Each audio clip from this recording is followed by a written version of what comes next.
and we've seen markets roaring back to life for the first 6 weeks or so of this year. That's because investors are much more interested in the companies like Apple having record profits than this Eurozone crisis. That's good news for these leaders.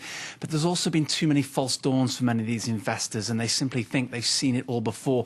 And perhaps worse and more telling is while these finance ministers were up all night negotiating this bailout package, the IMF unfortunately had a leaked document that was circulating around the halls of Brussels, which shows what it really thinks about Greece.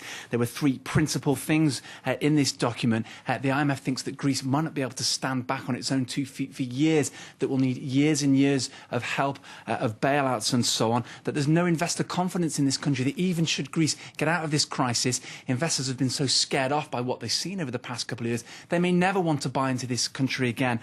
They're also concerned, or the IMF's concerned, with all these labour reforms, reforms of the economy, making Greeks a little bit more competitive, that it will in fact deepen the recession and actually work against Greece and not help it to grow its economy, which is what it desperately needs right now.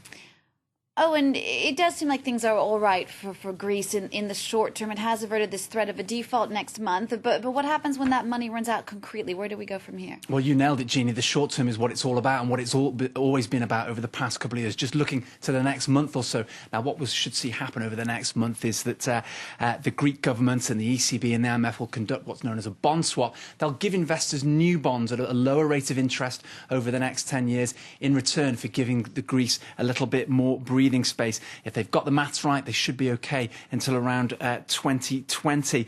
The economy has to grow, otherwise all of this maths goes out of the window. And I'll leave you with this last thought. The IMF in that leaked document thinks it's not inconceivable that down the line, if things go wrong, Greece will have to have a third bailout.